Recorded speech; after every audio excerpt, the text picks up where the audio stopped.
మిత్రులారా నమస్తే.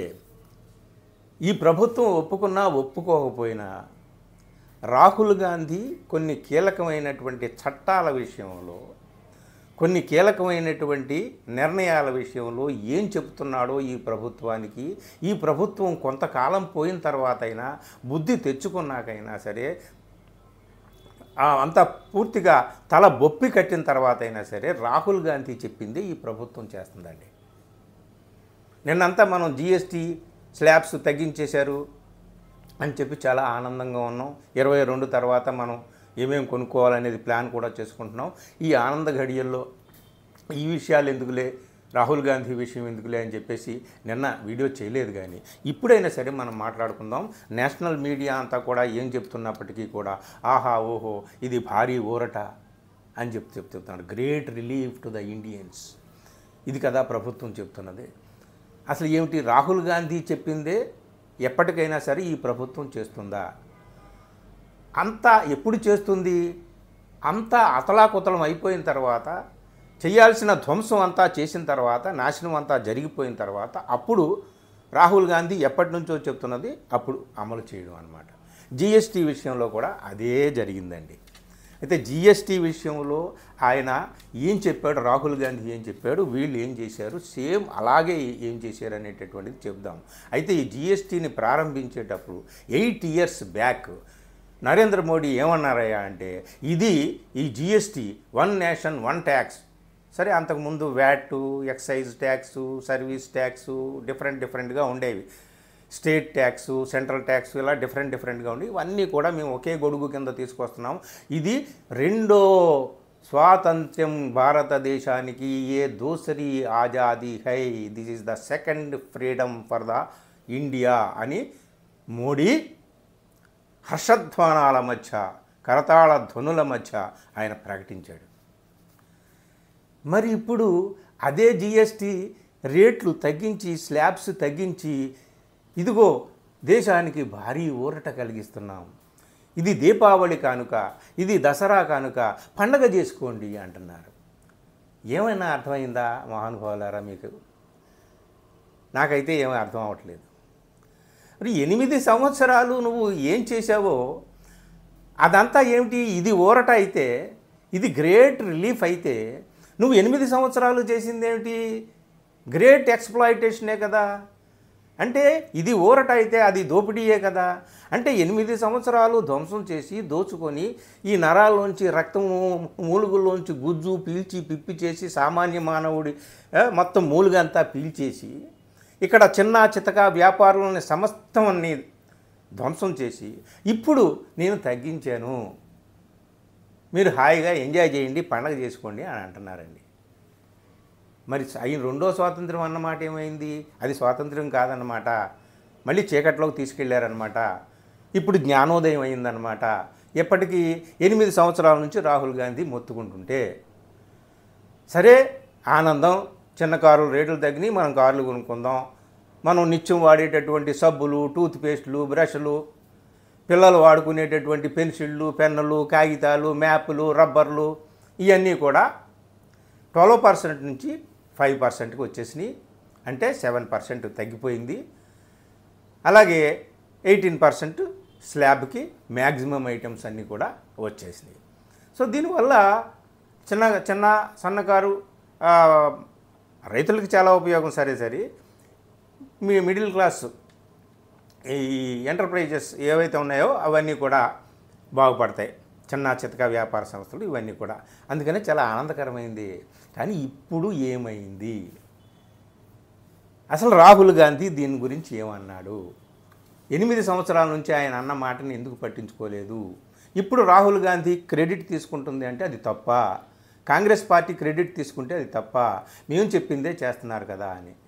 రాహుల్ గాంధీ ఈ రైతు చట్టాలు వద్దు వద్దు వద్దు, ఇది నల్ల చట్టం, ఇది నల్ల చట్టాలు, వీటిని ఉపసంహరించుకోండి అంటే విన్నారు. ఎప్పటికీ జరగాల్సిన ధ్వంసం అంతా జరిగిపోయాక వందలాది మంది రైతులు చనిపోయారు, అంతా అల్లకల్లోలం అయిపోయింది. రాహుల్ గాంధీ మొత్తుకున్నాడు వీటిని ఉపసంహరించుకొని, ఎప్పటికో ఉపసంహరించుకున్నారు ఖచ్చితంగా. మళ్ళీ రాహుల్ గాంధీ చెప్పినట్టే చేశారు. సిఏఏ విషయంలో కూడా అలాగే అయింది. సరే, ఏది ఏమైనా ఇప్పుడు కూడా రాహుల్ గాంధీ లాస్ట్ 8 ఇయర్స్గా ఏం చెప్తున్నాడు, ఏం చెప్పాడు? ఫస్ట్ ఆఫ్ ఆల్ ఆయన చెప్పింది ఏమిటయ్యా అంటే జిఎస్టీ అంటే వీళ్ళు పెట్టిన వెంటనే ఆయన అయితే రెండో స్వాతంత్రం అన్నాడు కానీ నరేంద్ర మోడీ, రాహుల్ గాంధీ ఏమన్నాడంటే ఇది జిఎస్టీ అంటే జి అంటే గబ్బర్, ఎస్ అంటే సింగ్, టీ అంటే ట్యాక్స్, గబ్బర్ సింగ్ ట్యాక్స్, ఇది గబ్బర్ సింగ్ ట్యాక్స్ అన్నాడు. ఎందుకు? షోలే సినిమా చూశారు కదా, గబ్బర్ సింగ్ ఆ పోలీస్ ఆఫీసర్ ఠాకూర్ని 2 చేతులు కట్టేసి, నువ్వు ఆ 2 చేతులతో వాడిని బంధించాడు కదా, అందుకని 2 చేతులు కట్టేసి ఏ హాత్ ముజే దే ఠాకూర్, ఏ హాత్ ముజే దే అని భయంకరంగా అన్నాడు కదా. ఆ మాట తలుచుకుంటేనే మనకి వణుకు పడుతుంది. అలాగే వీళ్ళు కూడా రాహుల్ గాంధీ చెప్పినట్టు తేరే కమాయి ముజే దే అన్నారు. అలాంటి ట్యాక్స్ ఇదని చెప్పి గబ్బర్ సింగ్ ట్యాక్స్ అని చెప్పి ఇది పేద ప్రజలను అన్యాయం చేసేటటువంటి టోటల్ ఇంజస్టిస్ టు పూర్ అన్నాడు. ఇట్ క్రష్డ్ ఎంఎస్ఎంఈస్ అన్నాడు. అంటే ఎంఎస్ఎంఈస్ అంటే micro small and medium enterprises, అంటే చిన్న చితక వ్యాపార సంస్థలు, వీటిని ధ్వంసం చేస్తుంది అన్నాడు. అదే జరిగింది. దాదాపు రాహుల్ గాంధీ లెక్కల ప్రకారం 2-3 ఏళ్ల క్రితమే చెప్పాడు 18 లక్షల ఎంఎస్ఎంఈలు అంటే చిన్న చితక వ్యాపార సంస్థలు మూత పడిపోయినాయి. ఇన్ని మల్టీ స్లాబ్స్ వద్దు ట్యాక్స్ విషయంలో, దాదాపు వందలాది సవరణల తర్వాత మల్టీ స్లాబ్స్ పెట్టారు, ఇవన్నీ వద్దు అని చెప్పి ఆయన ఒకటే మాట చెప్పాడు. అదేమిటంటే 18% క్యాప్ విధించండి, అంటే 18% దగ్గర స్లాబ్ సీల్ చేయండి, ఆపండి అని చెప్పేసి ఆయన చెప్పాడు. ఇప్పుడు వీళ్ళు 18%, 5%ని 12% ఉన్నది 5% చేశారు, 28% ఉన్నదాన్ని 18%కి చేశారు. 2 స్లాబ్స్ ఉన్నాయి ఇప్పుడు, 5% అలాగే 18%. ఇంకో 40% ఉంది కానీ అది మనకు అందుబాటులో ఉండే వ్యవహారాలు కాదు, అవన్నీ కూడా లగ్జరీ వ్యవహారాలకు సంబంధించి కామన్ మ్యాన్కి సంబంధించినటువంటిది కాదు.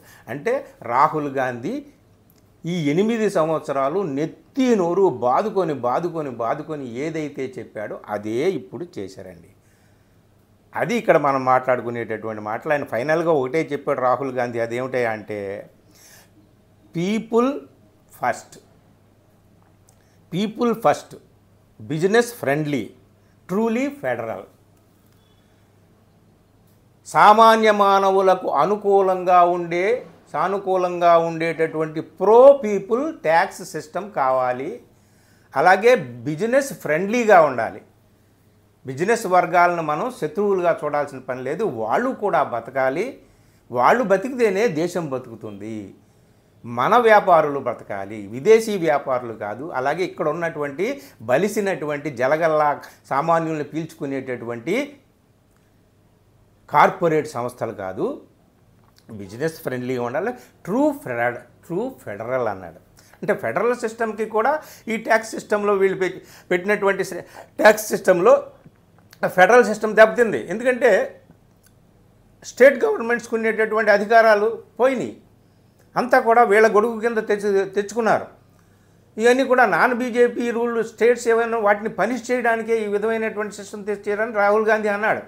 సో ఇదంతా రాహుల్ గాంధీ మొదటి నుంచి ఏవైతే చెప్పుకుంటూ వచ్చాడో ఈ ట్యాక్స్ సిస్టమ్ మీద 8 సంవత్సరాల తర్వాత రియలైజ్ అయిందండి ఈ ప్రభుత్వం.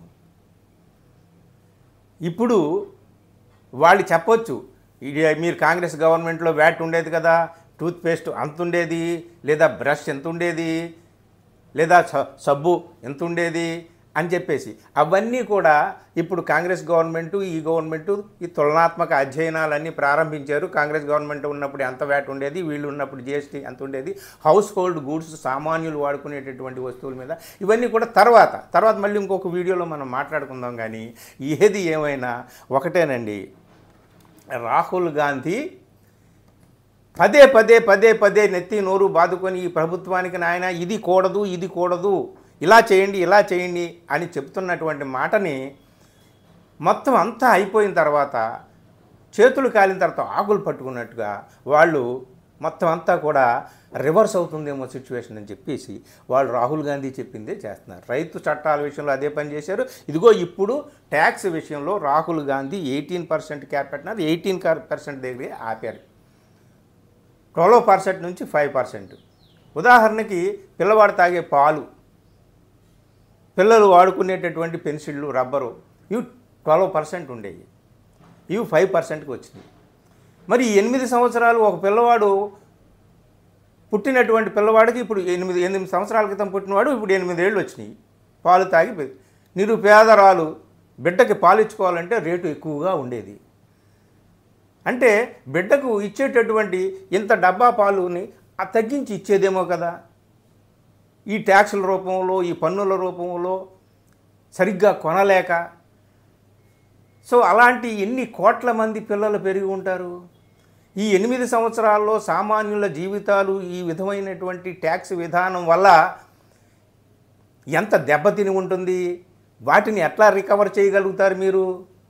అస్సలు ఇవన్నీ కాదండి. మొత్తం మీద ఇప్పుడు ఈ 8 సంవత్సరాలు లేనిది ఇది రెండో స్వాతంత్రం అని మీరు ఘనంగా చెప్పుకున్నటువంటి దాన్ని ఇప్పుడు ఇంత అర్జెంటుగా ట్యాక్సులు ఎందుకు తగ్గించారు? ఏ విధంగా ఆదాయం పెరిగిపోయిందా? ట్రంప్ ఇంకో పక్క టారిఫ్ అంటున్నాడు కదా, మరి ఇంక ఏ దేశం నుంచైనా మనకు మరో రకంగా ఆదాయం పెరిగిందా? అవన్నీ కూడా వాళ్ళు చెప్పాల్సిన విషయాలు. కానీ ఏది ఏమైనా సరే ప్రతిపక్షాలు ఏవైతే విమర్శిస్తున్నాయో, వద్దంటున్నాయో అక్కడికే చివరికి గింగిరాలు తిరిగి ఇక్కడికి మన వాళ్ళు వస్తున్నారండి. మణిపూర్ విషయం చూడండి. మణిపూర్ విషయం 2 సంవత్సరాలు అయింది, వెళ్ళాడా మోడీ? అక్కడ ఆ ప్రభుత్వాన్ని తొలగించండి అని చెప్తే ఎన్నాళ్లకు అక్కడ మొత్తం అగ్గి అంటుకొని మొత్తం అంతా కూడా రాష్ట్రం భస్మం అయిన తర్వాత కదా అక్కడ రాష్ట్రపతి పాలన వ్యవహారం ఇదంతా కూడా. ఇప్పుడు 2 ఏళ్ల తర్వాత ప్రధానమంత్రి ఎందుకు వెళ్ళలేదు, వెళ్ళండి అని నెత్తి నేరు బాదుకుంటుంటే ఇప్పుడు ఇదిగో ప్రధాని మణిపూర్ వెళ్తున్నాడు అని చెప్పేసి ఒక ప్రకటన చేశారు. ఆయన ఎప్పుడు వెళ్తాడో తెలియదు. ఏది ఏమైనా ప్రతిపక్షాలు, ముఖ్యంగా రాహుల్ గాంధీ ఏం చేయాలో, ఆయన ఏం చెబుతున్నాడో అదే ప్రభుత్వం చేస్తుంది. కాకపోతే ఆయన చెప్పే నాటికి, ప్రభుత్వం చేసే నాటికి జరగాల్సిన నష్టం జరుగుతుంది. ఈ GST విషయంలో కూడా దేశం అన్ని నష్టాలను అనుభవించింది. ముఖ్యంగా సామాన్య మానవుడు, అలాగే MSMEs అంటే ఈ చిన్న చితక వ్యాపారులు ఎంత నాశనం అవ్వాలో అంత అయిన తర్వాత ఇదిగో మీకు ఊరట ఇచ్చాము, రిలాక్సేషన్, పెద్ద రిలీఫ్ అని అంటున్నారు. కనీసం ఈ రిలీఫ్ అయినా అనుభవిద్దాం, ఆనందిద్దాం, పండగ చేసుకుందాం, శుభ్రంగా వచ్చే పండగలు హాయిగా. తర్వాత చూద్దాం వాళ్ళు రాజకీయంగా ఎన్ని కొట్టుకున్నప్పటికీ అయ్యా సామాన్య మానవుడి నడ్డి విరిచేటటువంటి పనులు ఇక ముందైనా చేయకండి. ఇప్పుడైతే ఎలాగూ తెలుసుకున్నారు, ప్రతిపక్ష నాయకుడు చెప్పడం వల్ల, ప్రతిపక్షాలు చెప్పడం వల్ల, లేక మీకే జ్ఞానోదయం అవడం వల్ల అయ్యింది. మొత్తానికి ఇప్పటికైనా తెలుసుకున్నారు. ఇక నుంచి అయినా కొంచెం జాగ్రత్తగా ఉండండి. దేశ ఆర్థిక పరిస్థితి వల్ల డిమానిటైజేషన్ అండ్ GST ఈ రెండూ కూడా 2 రకాల భయంకరమైన షాక్ ఈ దేశానికి అని చెప్పి రాహుల్ గాంధీ నెత్తి నోరు బాదుకుని చెప్పేవాడు అన్నమాట. అదే నిజమైంది. ఏది ఏమైనా సరే తగ్గిన రేట్లతో కొత్త వస్తువులు కొనుక్కొని ప్రస్తుతానికి ఆనందిద్దాము.